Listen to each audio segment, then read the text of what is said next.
Olá, boa noite, que bom que vocês estão com a gente. Metrópolis começando e olha só, com visual novo, Cunha Júnior. Boa noite. Boa noite, Didi, exatamente. Boa noite para você que está aí em casa. A partir de hoje, o nosso estúdio recebe as obras de dois jovens artistas, a Larissa de Souza e o Jaime Laureano. As obras foram escolhidas pela historiadora e curadora Lilian Schwartz, a convite do Metrópolis. Ela procurou artistas que questionassem a independência do Brasil através dos seus trabalhos. Nós vamos saber como nasceram esses quadros, esses trabalhos, daqui a pouquinho, porque o Metrópolis está só começando.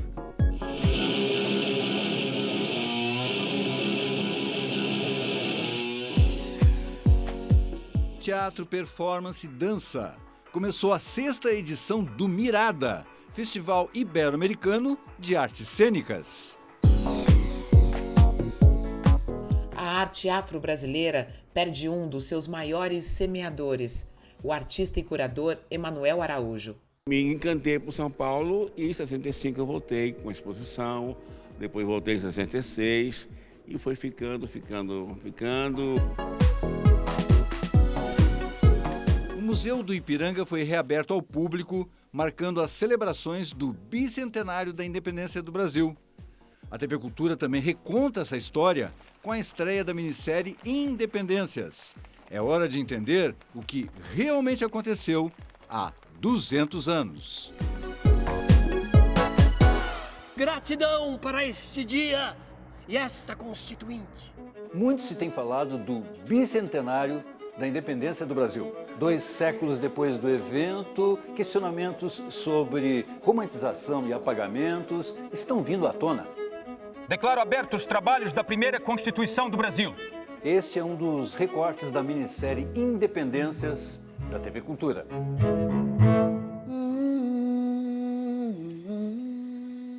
Luiz, que independências nós vamos ver nessa minissérie?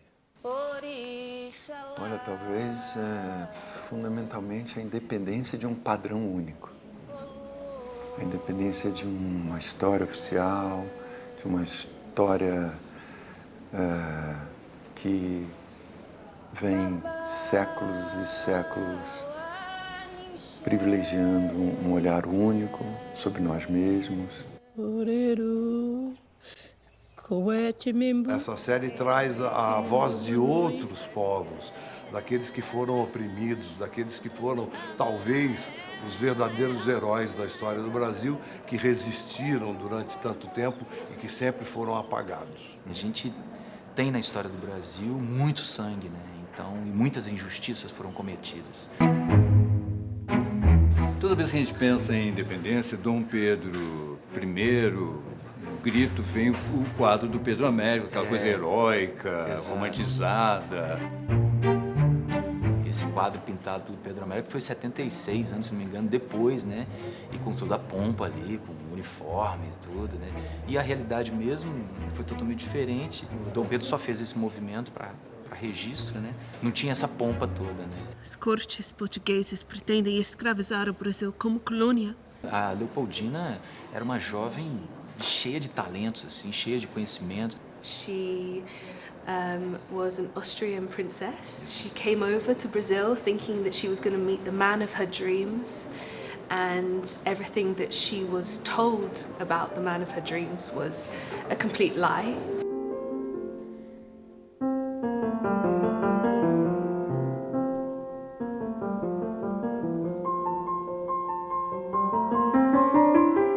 And they married, and she had a very big influential part on the politics of the time. Chamam-me José Bonifácio. Leopoldina. She met Bonifacio, and together they were able to speak with Pedro and convince him that independence was the way forward. Decretamos a independência e enviamos para a aprovação de Dom Pedro. And so it was thanks to her that happened, basically. Bom dia a todos, caro amigo.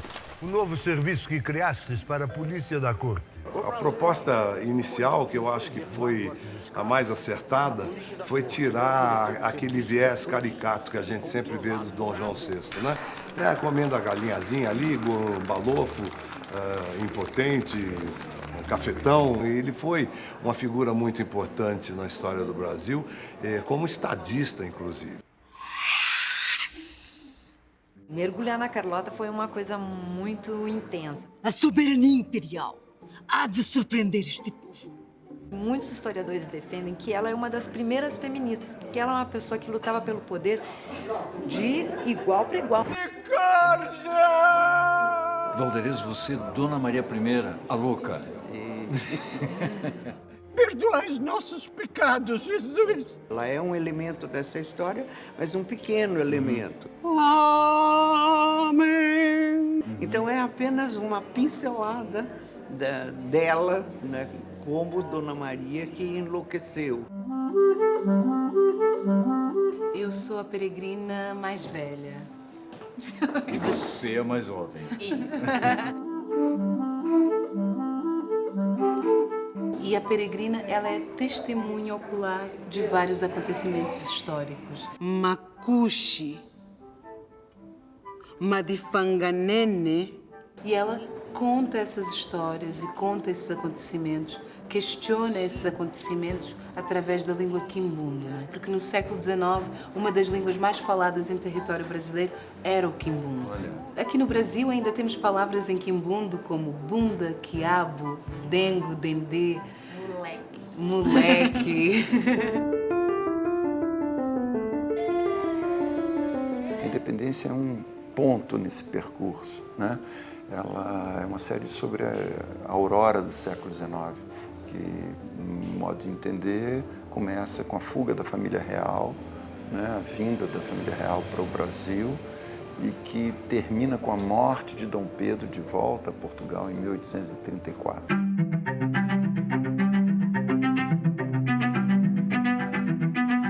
Acho maravilhoso o título da série, Independência plural, sabe, gente? Tem outras histórias que não foram contadas, muito mais próximas da verdadeira história do que a Independência ou Morte, do Dom Pedro. O título é perfeito, Independências, né?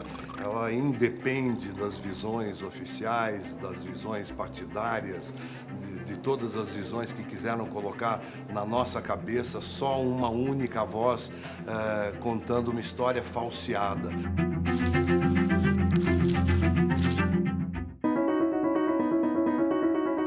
São Paulo recebeu de volta o Museu do Ipiranga. Como é que a história está sendo colocada e discutida para quem vai vir o museu? Nessas exposições tem uma temporária que é específica sobre a independência, mas o resto é sobre a sociedade brasileira. São exposições com perspectivas regionais, do sul do Rio Grande do Sul, da Bahia, do Rio de Janeiro, do Pernambuco, para poder compor essa exposição sobre as independências. Não a independência, mas sobre as independências. Se você só olhar a obra, você vai, isso é uma perspectiva europeia, né? Perspectiva do colonizador, né? Que é importante, evidentemente. Mas ali, como forma acessória, né? Ou como forma de complementar a informação, você tem toda uma discussão dos papéis sociais naquele momento, naquele contexto, e mais atualizado para agora. As exposições mostram essa dinâmica, essa tensão social de uma maneira rica. Eu acho que a gente tem que sempre olhar, né, essa produção humana dentro do seu tempo. Entender que a sociedade passa por mudança e transformação, entender por que ela se transformou e como a gente chegou nesse momento. Nesse processo de descoberta, você vai formando uma visão crítica da sociedade. O edifício monumento só tinha essa obra no início. Ela é uma espécie de um atrativo. O público ele entra, vê esse salão nobre, fica encantado, mas vê as outras exposições.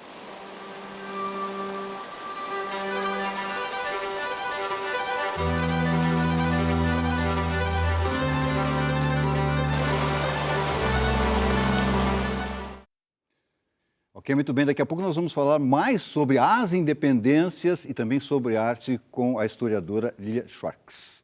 Para quem gosta de teatro, a dica é a 6ª edição do Mirada, Festival Ibero-Americano de Artes Cênicas, que acontece até o dia 18 de setembro em Santos, no litoral paulista. Serão apresentados 36 espetáculos de 13 países no Sesc de Santos e em diversos outros pontos da cidade.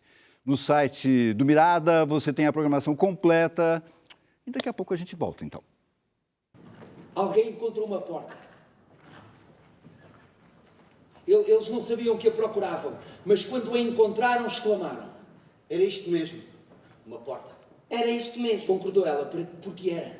Uma porta que lhes permitisse sair dali, aceder a um outro lugar, uma outra dimensão. Uma porta que lhes permitisse entrar. Entrar era importante. Ficar à porta era um problema.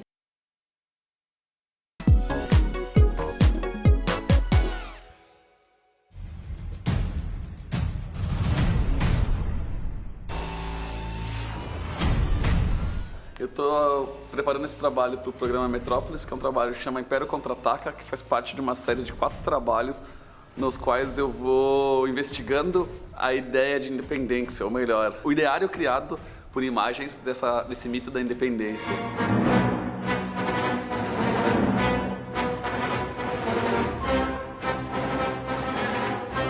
Eu utilizo o título do segundo filme da primeira trilogia de Star Wars, que se chama O Império Contra-Ataca, para tentar trazer uma ideia atemporal, ou melhor, transhistórica, da ideia de independência, desse mito que foi criado e usado por diversos governos autoritários como um mito fundador do Brasil. É um desenho, colagem com elementos pictóricos, ou seja, é um trabalho de multimídias, assim. Eu não acredito na independência, eu acredito em independências. Quando a gente fala do genocídio da população negra e indígena, a gente não pode falar de uma independência nem de uma democracia. Então, é um processo que teve data para começar e não tem data para acabar, porque a gente vai estar sempre lutando por uma independência igual, plural e diversa.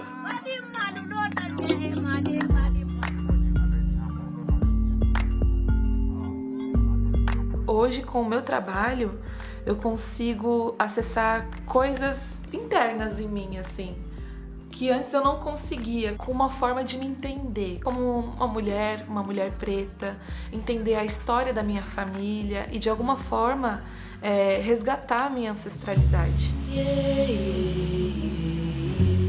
O nome desse quadro é O Portal. Parte do meu imaginário, da ideia de, através de um portal, poder acessar algumas memórias que foram apagadas, né? Tudo que eu sei sobre a minha história, eu soube através da minha avó, das coisas que ela contava. Quando eu apresento o cajueiro, é justamente pensando não só no Nordeste, não só na minha avó, mas também trazendo o significado para essa árvore, como se fosse uma árvore genealógica, né? Meu caminho assim feita com as miçangas das santas águas doces de mamãe Oxum. Tem esse símbolo que a gente vê muito no nosso cotidiano, né? Que são desses portões, das janelas, escravizados aqui no Brasil, e muitos que trabalharam também com ferragem, eles traziam essas simbologias, né? Os adinkras, para aquele trabalho, né? Então aqui seria um sankofa. Sankofa quer dizer voltar e trazer, né? Aprender com o passado e trazer para o presente, para construir um futuro melhor. Independência para quem, né? Num país muito desigual, ainda mais agora, né? No momento em que a gente está vivendo. Comemorar o quê?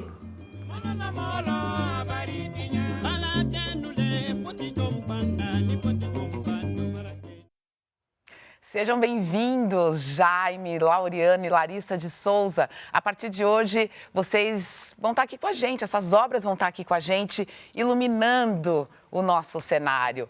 Um dos trabalhos é o Portal, estou mostrando de novo para vocês, o Portal, da Larissa de Souza. Esse nome dessa artista preta da Zona Leste de São Paulo, que está ajudando a gente aqui no Metrópolis hoje a refletir sobre o momento que a gente está vivendo. Esse portal para ressignificar os acontecimentos, para a gente olhar para a nossa memória de outra forma, para olhar para a independência do Brasil de outra forma. Quem está aqui para contar e para refletir também com a gente é a historiadora, a curadora Lilian Schwartz, responsável para a nossa alegria aqui, pela escolha dessas obras que compõem esse nosso cenário. Lília, que prazer ter você aqui. Muito obrigada, viu? Alegria toda minha. Muito bonita essa ideia, né? De fazer com que os artistas invadam esse lugar, não é? Sim, e que a gente comece a pensar a partir da obra de arte, a partir dessa representação, o que foi, né, a nossa independência, ou melhor, né, a identidade brasileira, os nossos processos. Eu queria que você explicasse pra gente por que você trouxe esses dois artistas pra gente. Bom, quando o Marcos, aqui do Metrópolis, me convidou... Que é o nosso diretor, Marcos Maciel. Que é o nosso diretor.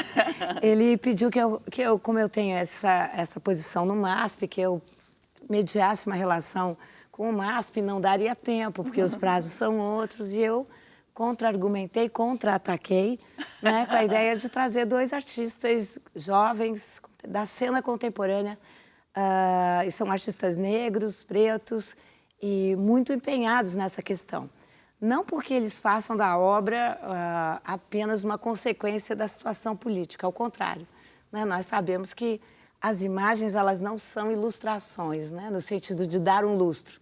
As imagens constroem modelos e formas de ver. Eu acho que aqui nós temos duas formas muito potentes de ver. Sim, e essas formas a gente vê vão ajudar a gente a traduzir, né, essa teia complexa que é a sociedade brasileira. As imagens que a gente tem dessa independência construída, elas são muitas, né? Contra-atacar é difícil, não é? A gente vê que Jaime e Larissa contra-atacam de formas distintas, né? Eu sempre digo que muitas vezes uma nação se imagina a partir de uma tela ou uma pintura, tela ou pintura que são, por sua vez, imaginadas. Né? Então, já que nós nos imaginamos a partir de uma tela do Pedro Américo, que foi construída entre 1885 e 88, chamada Independência ou Morte. O próprio Pedro Américo diz que não foi nada disso. A frase dele é: a realidade inspira, mas não escraviza. Portanto, o que a gente está fazendo aqui é retraduzindo essa tela e falando dos apagamentos presentes nessa tela. Sim. Né? Não parece uma coincidência que Pedro Américo tenha deixado o povo do lado esquerdo e, sobretudo, o povo preto lá no alto, bem diminuto, bem apagado. Né? E aqui não. Nós estamos dando a prioridade, né? Quer dizer, a primazia, o primeiro plano. Né? Sim. E falando do quadro do Pedro Américo, essa construção da nossa independência, desse imaginário da nossa independência, muito ligada a esse momento de São Paulo, a Dom Pedro I dando empunhando a espada, como está no quadro. Uhum. Hoje, e há algum tempo já, é algo que está sendo questionado. Não, totalmente, porque essa é uma imagem que foi uma espécie de sequestro da monarquia, que deu todo o protagonismo para Dom Pedro e depois para São Paulo. E não chamou a atenção, primeiro, que a independência é um processo. É um processo feito em diferentes partes do país. O 7 de setembro nem existia em 1822. Ninguém falava do Riacho do Ipiranga. Demorou para essa história virar oficial. E a emancipação política tem que ser um processo de cauda longa, né? E por isso é tão importante chamar um artista preto e uma artista preta, porque eles vão falar de outras ancestralidades, outros protagonismos e outras, enfim, independências do Brasil que têm que ser pensadas no plural, né? Claro.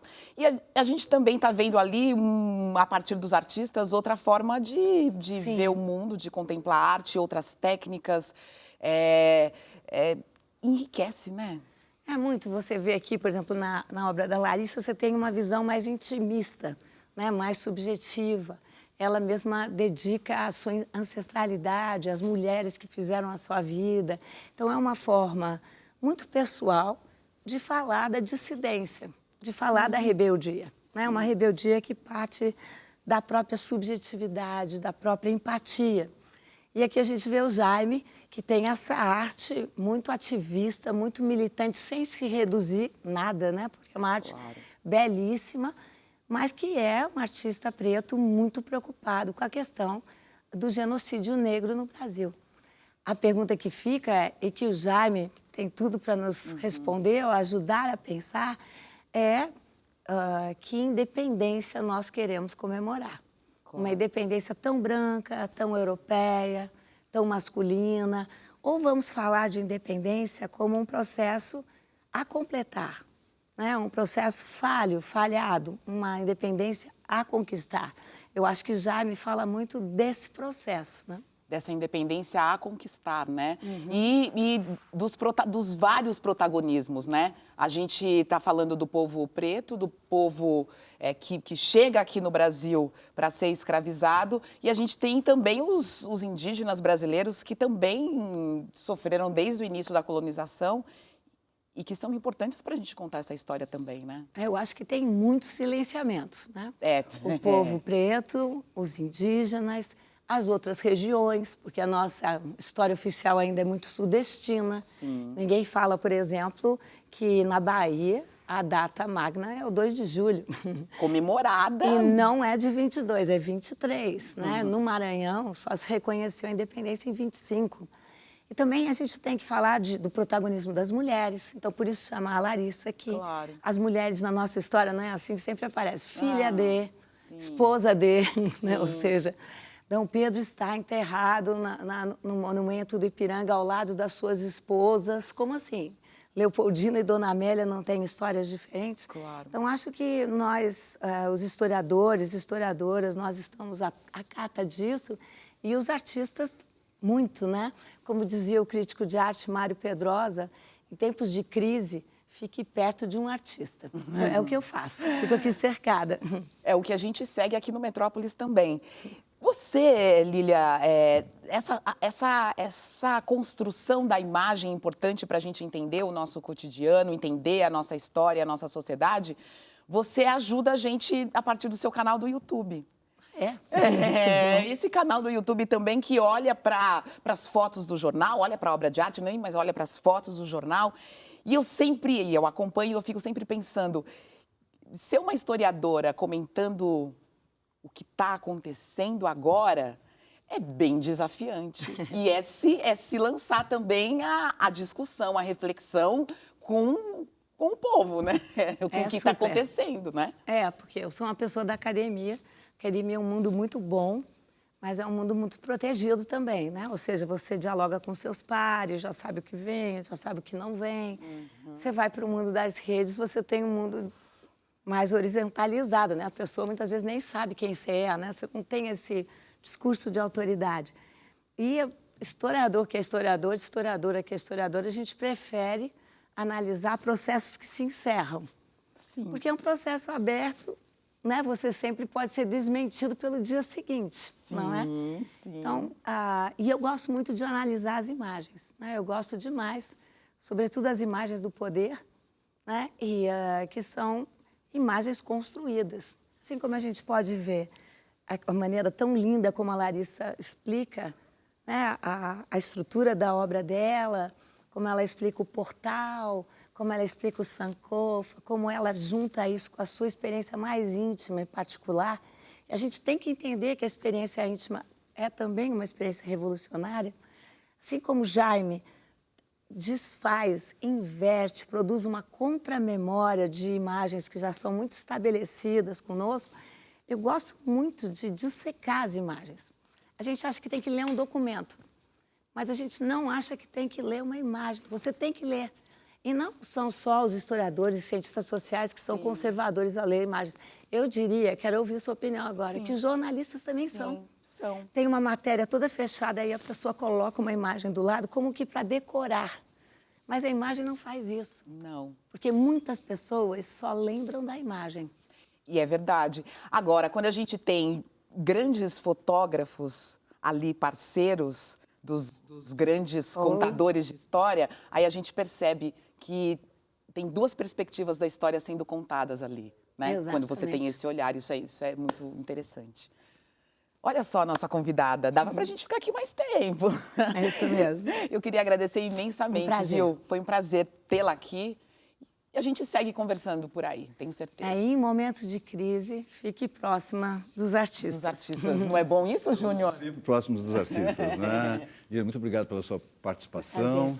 Muitas histórias, muito que aprender. E sigo você nas redes sociais também. Faça isso. Pode brigar comigo que eu respondo, peço desculpas, agradeço. Tá bom. Obrigado, então. Hein? Eu que agradeço. No próximo bloco, a nossa homenagem, né, ao artista e curador Emanuel Araújo. Essa obra é que mostra que os africanos tinham consciência do que era atravessar o Atlântico. Tornar-se escravo destituía do homem todo o seu poder criativo, todo o seu poder de história, de memória, da sua religião, etc, etc.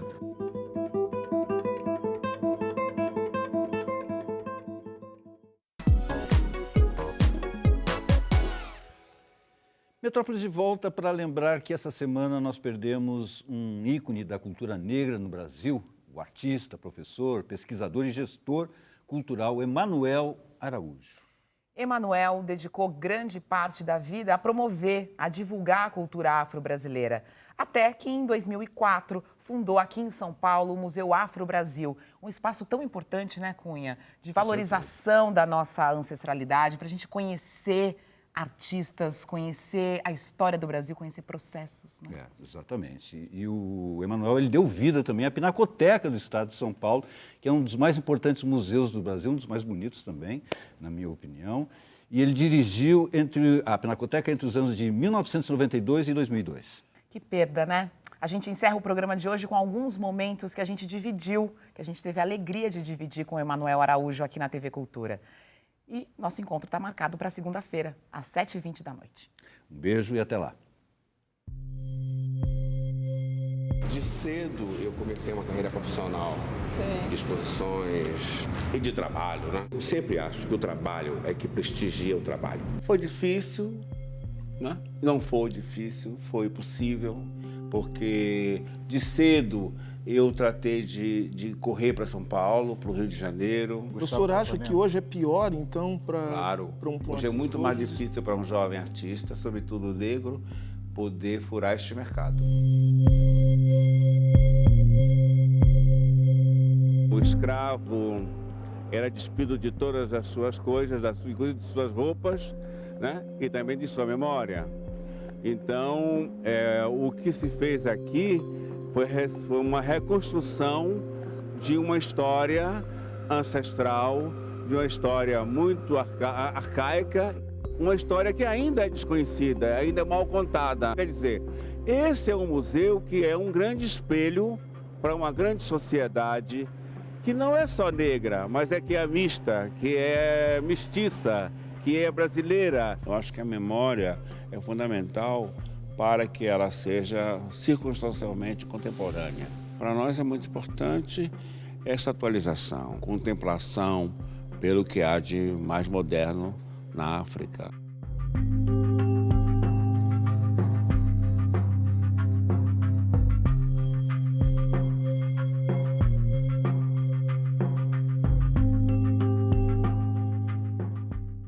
Se você chegou até aqui é porque gostou. Ai, que bom! Então vamos fazer o seguinte, aproveita, deixa o seu like, o seu comentário, se inscreva no nosso canal. É no ícone vermelho aqui embaixo. E para não perder nenhum programa, você sabe, né? É só clicar no sininho que a gente te avisa quando tiver conteúdo novo.